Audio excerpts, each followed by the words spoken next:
ইসলামী ছাত্র শিবিরকে আমরা তো জীবনে ব্যর্থ হতে দেই নাই। বৃহত্তর জীবনে এসে ইসলামী ছাত্র শিবির আমার দিকে আঙুল তুলে কেউ ছাত্র শিবিরকে ব্যর্থ প্রমাণ করতে চাইবে, এটি হতে পারে না, প্রশ্নই ওঠে না। বাংলাদেশ ইসলামী ছাত্র শিবির প্রতিষ্ঠিত হয়েছিল কেন? বাংলাদেশ ইসলামী ছাত্র শিবির তো বিপ্লব করবে না। বাংলাদেশ ইসলামী ছাত্র শিবির থেকে তো কেউ ইলেকশন করে না, নির্বাচন করে না। তাদের কাজ কি? ছাত্র শিবির প্রতিষ্ঠিত হয়েছিল কেন? কি কারণে প্রতিষ্ঠিত করা হয়েছিল? ছাত্র শিবিরের লক্ষ্য কি ছিল? উদ্দেশ্য কি ছিল? এখন কি উদ্দেশ্যে কাজ করছে? 1941 সালে 25 আগস্ট বাংলাদেশ জামাত ইসলামী যখন প্রতিষ্ঠা লাভ করে, মাওলানা মওদুদী মরহুম রহমাতুল্লাহ আলাইহ নির্দিষ্ট বাছাইকৃত কিছু ভাইদের নিয়ে বসে আলোচনা করলেন, এই বাংলাদেশ জামাত ইসলামী বৃহত্তর নেতৃত্ব তৈরি করার সাপ্লাই সেন্টারটা কোথা থেকে তৈরি হবে? এখন থেকে 10 বছর পর, 20 বছর পর, 40 বছর, 50 বছর পর এই আন্দোলনের নেতৃত্বটা সাপ্লাই কোথা থেকে হবে? সাপ্লাই সেন্টারটা কি হবে? তখন সবাই আলোচনা করে সিদ্ধান্ত নিলেন সাপ্লাই সেন্টারটা তো হলো ছাত্র সংগঠন, সেখান থেকে নেতৃত্ব তৈরি হবে। এই চিন্তা করে প্রতিষ্ঠান কেন্দ্রিক একটা সংগঠনের প্রয়োজনীয়তা উপলব্ধি করা হলো এবং বাংলাদেশ জামাত ইসলামের তৎকালীন লোকেরা দীর্ঘ আলোচনা করে বাংলাদেশ ইসলামী ছাত্র সংঘ নামে একটি ছাত্র সংগঠন বাংলাদেশ জামাত ইসলামীর নেতৃত্ব পূরণের সাপ্লাই সেন্টার হিসেবে ইসলামী ছাত্র সংঘ প্রতিষ্ঠিত করেছে। বিষয়টি যদি পরিষ্কার হয়ে থাকে তাহলে আমি আপনাদের কাছে বিনয়ের সাথে অনুরোধ করতে চাই, ছাত্র শিবির থেকে আসা ভাইয়েরা, ছাত্র সংঘ থেকে আসা সেই সময়ের ভাইয়েরা, আমরা তো শুধু কর্মী সাপ্লাই দেওয়ার জন্য আমাদেরকে তৈরি করা হয় নাই।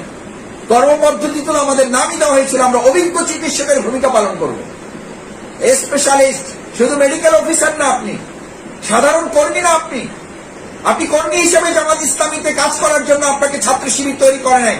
এই লক্ষ্য নিয়ে ছাত্র শিবির তৈরি হয় নাই। তাহলে ছাত্র শিবিরের লক্ষ্য উদ্দেশ্য ব্যর্থ। যে আমার কারণে ব্যর্থ, আপনার ভূমিকার কারণে ছাত্র শিবিরের লক্ষ্য উদ্দেশ্য ব্যর্থ হতে বাধ্য। কারণ ছাত্র শিবিরকে তৈরি করা হয়েছিল জামাত ইসলামীর নেতৃত্ব সাপ্লাই সেন্টার হিসাবে। আপনি ওয়ার্ড সভাপতি থাকবেন সেজন্য না, আপনি ইউনিট সভাপতি থাকবেন 5 বছর ধরে সেজন্য না, আপনি সহযোগী ছিলেন, কর্মী ছিলেন, আছেন, মুমিনের এক কথা, ইমানদারের এক কথা, কর্মী ছিলাম, আসি, মাসুদ ভাই থাকবো ইনশাআল্লাহ। আমার রাজশাহী ইউনিভার্সিটির এক কর্মী ছিল, মাসুদ ভাই কর্মী থেকে যদি সাথী হয়ে যায়, একজন কর্মী ঘাটতে হবে না? বলেন, এটা কি হতে দেওয়া যায়? একজন কর্মী ঘাটতে এটা মেনে নেওয়া যায়? অসম্ভব, এটা হইতেই পারে না।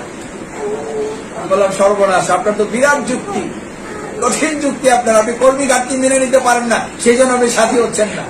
ঠিক একইভাবে একজন সাথী বলতেছে, মাসুদ ভাই আমি সাথী থেকে সদস্য হয়ে গেলে একজন সাথী ঘাটতি হবে। কি অদ্ভুত যুক্তি তার, কি মারাত্মক বুদ্ধিমত্তার পরিচয় দিয়েছেন তিনি। অথচ ইসলামী ছাত্র শিবির প্রতিষ্ঠা করা হয়েছিল এই লক্ষ্য নিয়ে যে ইসলামী ছাত্র শিবির থেকে কর্মী সাপ্লাই হবে না, ইসলামী ছাত্র শিবির থেকে জনশক্তি সাপ্লাই হবে না, নেতৃত্ব সাপ্লাই হবে।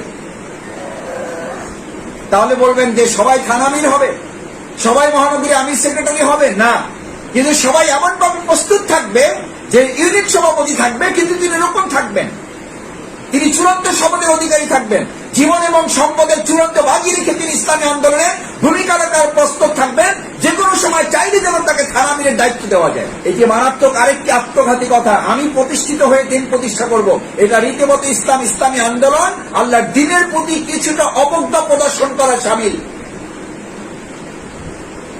অথচ এই কথাটা কিন্তু আমরা হরহামেশা বলে বেড়াই, প্রায় বলে থাকি, মাসুদ ভাই, বাড়ি ভাই, সোহেল ভাই, হেলাল ভাই, বুলবুল ভাই, আমাকে একটু প্রতিষ্ঠিত হতে দেন।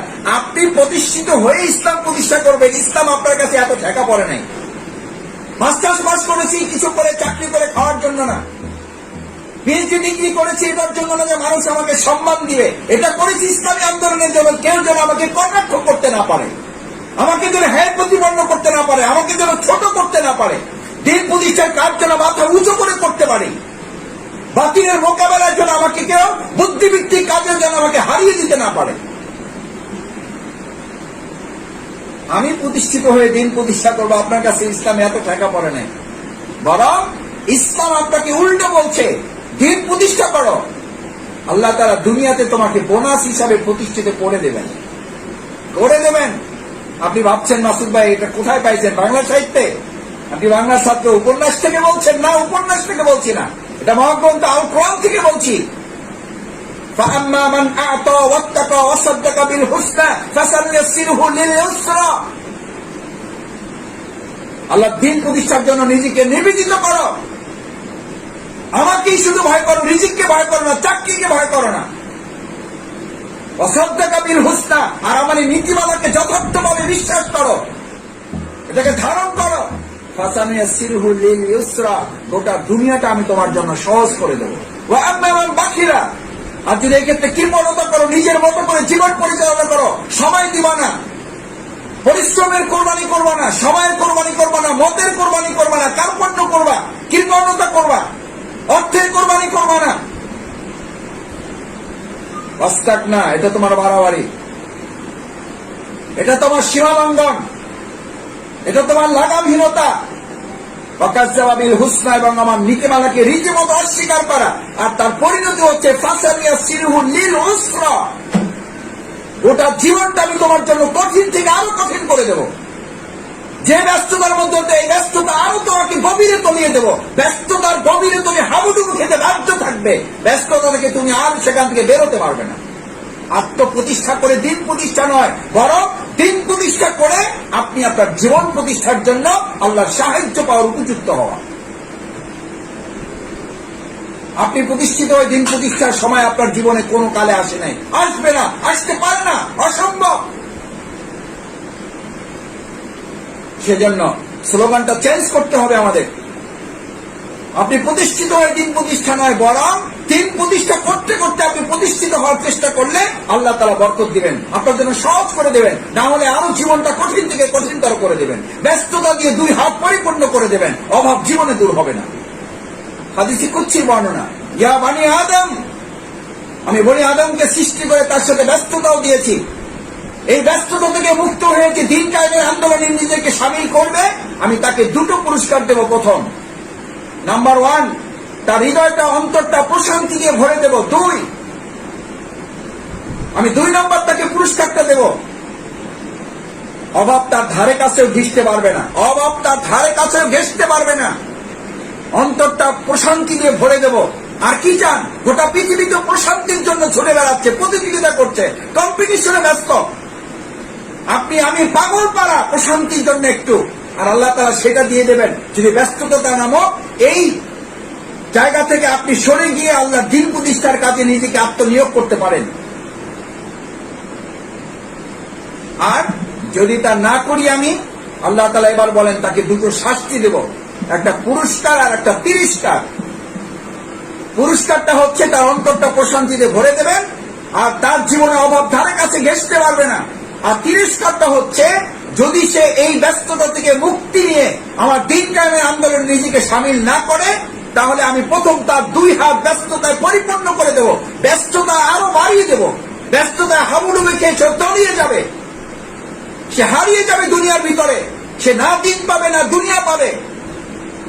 আর কোন কালেই তার অভাব দূর হবে না, কোন কালেই তার অভাব দূর হবে না। আমার সম্মানিত ভাইয়েরা, আল্লাহ তাআলার এই সমস্ত নীতিমালাকে আপনি আমি হয়তো বলবেন, মাসুদ ভাই আমরা কি এগুলো চ্যালেঞ্জ করছি, আমরা তো এগুলো মানি, বিশ্বাস করি। সেই জন্য আসুন আমরা এই কথাটুকু বলতে চাই যে ব্যস্ততার দোহাই দিয়ে, কোন অজুহাত দিয়ে, নামাজ থেকে তো কোন ইমামের কাছ থেকে আপনি ছুটি চান না। ব্যস্ততার কথা বলে কোন ইমাম সাহেবকে ফোন দিয়েছেন, হুজুর আজকে ব্যস্ততার কারণে জুমার নামাজে আসতে পারবো না, ছুটি চাই। পৃথিবীর এরকম কোন বাহাদুর ইমাম আছে যে আপনাকে ছুটি দিতে পারে নামাজ থেকে? পৃথিবীর এমন কোন বোকা মুসল্লি পেয়েছেন দুনিয়ার ব্যস্ততার জন্য কোন ইমামের কাছ থেকে ছুটি নেয়? কিন্তু আমার এরকম বোকা ইসলামী আন্দোলনের লোক আমরা খুঁজে পাই, দায়িত্বশীলের কাছ থেকে 6 মাসের ছুটি নিয়েছে। আপাতত আমাকে কোনো কাজ টাজ দিয়েন না, আমি 6 মাসে একটু আমি কাজ গুছাইয়া তারপর ইসলামী আন্দোলনে কাজ করতে চাই। কত বড় দুঃসাহস আপনার! ওই 6 মাসে আপনি বেঁচে থাকবেন, তার কি নিশ্চয়তা আপনার কাছে আছে? কি নিশ্চয়তা আছে আপনার কাছে? হাত্তা জুরতুমুল মাকাবির, কবর পর্যন্ত চলে যাবেন, ব্যস্ততা নামক এই কাজ থেকে আপনি বাঁচতে পারবেন না। সেই জন্য ছাত্র শিবিরের ইসলামী আন্দোলনের আমার প্রাণপ্রিয় ভাইয়েরা, যারা এই কাজ করে অভিজ্ঞতা অর্জন করেছেন, ইসলামী আন্দোলনের যে রাষ্ট্র বিনির্মাণের স্বপ্ন দেখতেন, সেই স্বপ্ন বাস্তবায়নের মূল জায়গায় আপনি এসে দাঁড়িয়েছেন। বাংলাদেশ জামাত ইসলামী বৃহত্তর আন্দোলনে নেতৃত্ব সাপ্লাইয়ের মূল সেন্টারে আপনি আজকে শপথ নেবেন। যে শপথ আপনার ছিল সেটা একটু পুনর্মূল্যায়ন করবেন, একটু নবায়ন করবেন, এটাকে একটু রেনিউ করবেন শুধু, আপনার তো সাথী শপথ ছিল, সদস্য শপথ ছিল, আপনার তেলাওয়াত ঠিক করা আছে, সিলেবাস পড়ানো আছে, আপনি সময় দিতে জানেন, দাওয়াতি কাজ করতে জানেন, অভিজ্ঞ মানুষ, নিষ্ক্রিয়কে সক্রিয় করতে জানেন, সক্রিয়কে আরো সক্রিয় করার কৌশল